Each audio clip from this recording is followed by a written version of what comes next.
Hi, Gordon. Hi. Thank you so much for helping my project. Okay. I know you play pickleball, but could you say a couple other things about you? So, Well, I worked for NASA for 18 years at Johnson Space Center. And before that, I worked for 8 years at Goddard Space Center in Greenbelt, Maryland. wow, that's awesome. What got you into the space industry? Well, I joined the Air Force when I was 17, straight out of high school, and I had no trade, and the Air Force gave me data processing. So when I came out of the Air Force, data processing was good for in many places. So I started into the Goddard.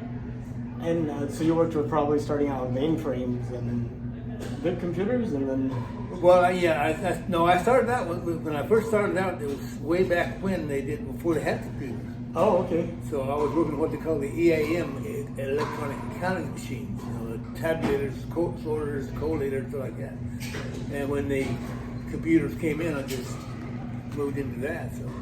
Wow. So you've seen like computers really evolve from being very mechanical and basic and single function to being like the devices we have in our hands that could do so much. Right. When I was at Goddard, I graduated into the largest mainframe in the world, 36095, and I was a senior operator on that.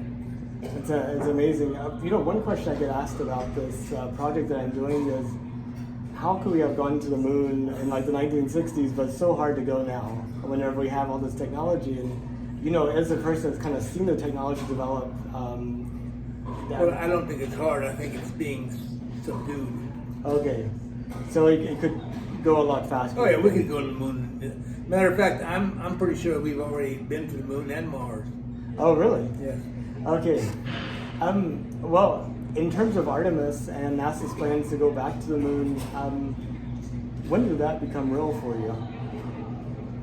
What do you mean?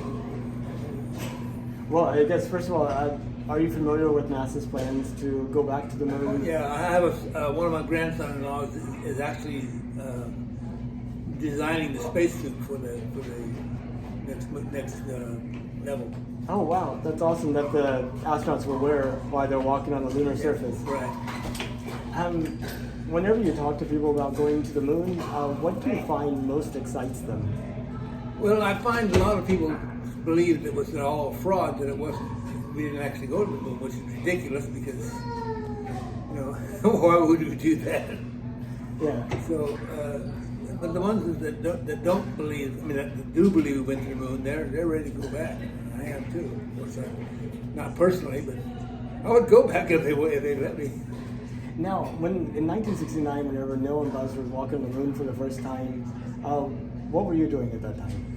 That's when I was working at Goddard, and if you want to know a real fantastic story, I had a speaker on my console that heard everything they said.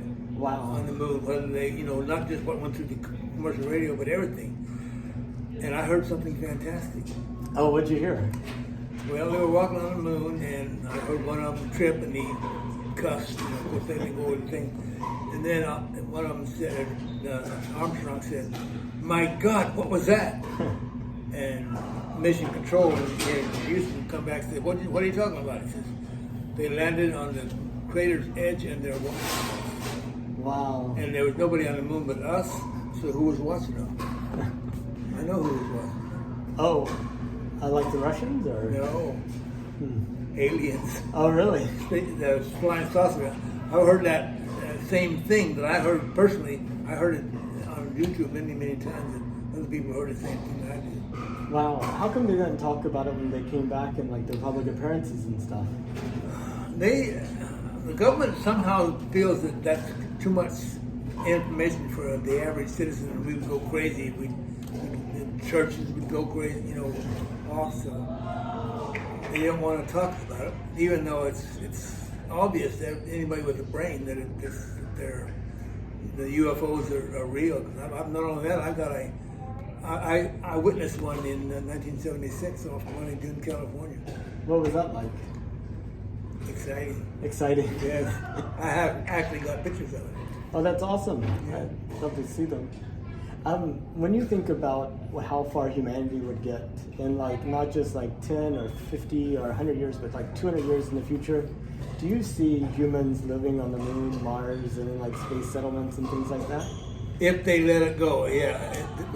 We have the means and the you know, electronics to do it right now. So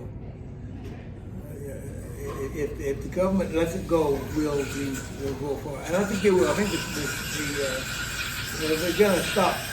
They have what they call the disclosure, and it's a lot of people, generals and people from high sources have admitted that UFOs are real, and they just got to let it go. And you mentioned that if we were to go back to the moon again, you'd be willing to go. So you would take a trip to space if you could. Sure. How far would you go if you had options? As far as they let me.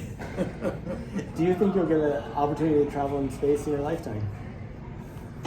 Probably not. I'm 86, and so I don't have much longer to live. Of course, I'm going to live to 114, but that's the point. That sounds like a good age. Well, Gordon, it was such a pleasure to get to talk to you. Thank you so much for taking some time out and talking to me.